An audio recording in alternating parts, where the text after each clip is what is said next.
Assalamualaikum warahmatullahi wabarakatuh. Perkenalkan, nama saya Hurin, nada NIM 251131111, Prodi Pendidikan Guru Madrasah Ibtidaiyah Universitas Sunan Gresik. Video ini saya buat guna memenuhi tugas mata kuliah Filsafat Pancasila. Berikut beberapa materi filsafat yang akan saya sampaikan. Definisi pendidikan filsafat. Pendidikan filsafat adalah proses pembelajaran yang bertujuan untuk mengembangkan kemampuan berpikir kritis, analitis, dan reflektif dalam memahami konsep-konsep filsafat. Tujuan pendidikan filsafat. Tujuan pendidikan filsafat adalah untuk mengembangkan kemampuan berpikir kritis dan analitis dalam memahami konsep-konsep filsafat, serta mengembangkan kemampuan berpikir filosofis. Kajian filsafat pendidikan memerlukan suatu pendekatan ilmiah yang sistematis agar mampu menelaah hakikat keberadaan. Dalam bahasa ilmiah disebut ontologi. Lalu sumber dan proses memperoleh pengetahuan yang disebut epistemologi, serta nilai dan tujuan pendidikan yang disebut aksiologi. Pendekatan ilmiah ini berakar pada tradisi filsafat klasik dan modern yang dikembangkan oleh para pemikir seperti Plato, Aristoteles, Immanuel Kant, John Dewey, serta para filsuf pendidikan kontemporer. 1. Ontologi pendidikan. Pengertian ontologi. Ontologi adalah cabang filsafat yang membahas mengenai hakikat realitas dan keberadaan. Istilah ini berasal dari kata Yunani ontos, ada, dan logos, ilmu. Aristoteles dalam metafisika menyatakan bahwa ontologi menelaah hal-hal yang ada sebagai ada, yaitu mempelajari apa yang paling mendasar dalam realitas. Ontologi dalam pendidikan. Dalam konteks pendidikan, ontologi mempersoalkan apa hakikat manusia yang dididik, apa hakikat proses pendidikan, apa hakikat hubungan antara pendidik, peserta didik, dan lingkungan. Menurut Plato dalam Republik memandang manusia sebagai makhluk rasional yang harus diarahkan agar jiwanya mencapai kebenaran. Sementara John Dewey melihat manusia sebagai makhluk yang berkembang melalui pengalaman, experience, sehingga pendidikan harus bersifat progresif. Prinsip ontologis pendidikan. 1. Manusia sebagai subjek yang berkembang. Sejalan dengan pandangan Jean Piaget bahwa perkembangan kognitif manusia terjadi melalui tahapan yang terstruktur. 2. Pendidikan sebagai proses humanisasi.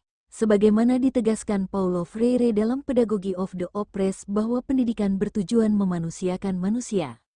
3. Realitas pendidikan bersifat dinamis. Menurut Dewey, pendidikan harus menyesuaikan diri dengan perubahan sosial. 2. Epistemologi pendidikan. Pengertian epistemologi.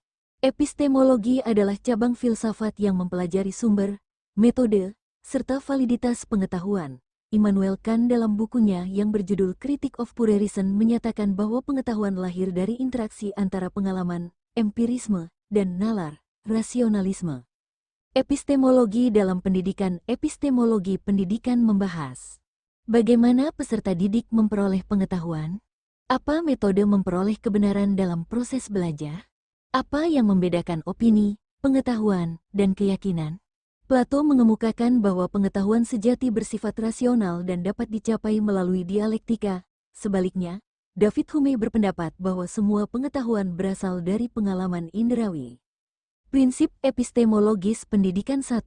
Belajar sebagai proses konstruksi pengetahuan.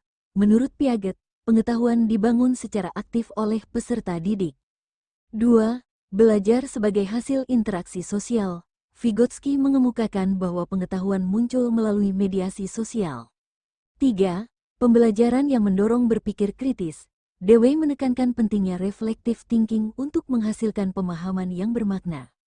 3. Aksiologi pendidikan. Pengertian aksiologi. Aksiologi adalah cabang filsafat yang menelaah nilai, baik nilai moral, estetika, maupun nilai-nilai instrumental. Max Scheler, tokoh filsafat nilai, menyatakan bahwa nilai memiliki hierarki yang mengarahkan tindakan manusia. Aksiologi dalam pendidikan. Aksiologi dalam pendidikan mengkaji nilai apa yang hendak diwujudkan melalui pendidikan, bagaimana pendidikan menanamkan moral, etika, dan karakter, bagaimana nilai mempengaruhi keputusan pendidikan. John Dewey berpendapat bahwa nilai pendidikan lahir dari pengalaman dan harus dikaji secara demokratis, sementara Kant menegaskan bahwa tindakan moral harus berlandaskan prinsip goodwill dan categorical imperative. Prinsip aksiologis pendidikan 1. Pendidikan sebagai sarana pembentukan karakter. Sesuai pemikiran Aristoteles dalam Nikomachean Ethics bahwa kebajikan dapat dibentuk melalui kebiasaan. 2. Pendidikan sebagai pelestarian dan pengembangan nilai budaya. Sebagaimana dianjurkan oleh Ki Hajar Dewantara bahwa pendidikan harus melestarikan nilai-nilai luhur bangsa. 3. Pendidikan untuk membangun etika dan moralitas, sejalan dengan etika deontologiskan dan etika kebajikan Aristoteles. 4. Integrasi ontologi, epistemologi, dan aksiologi dalam metode ilmiah filsafat pendidikan. Dalam kajian filsafat pendidikan, ketiga aspek tersebut saling melengkapi. 1. Ontologi menentukan apa yang menjadi hakikat pendidikan.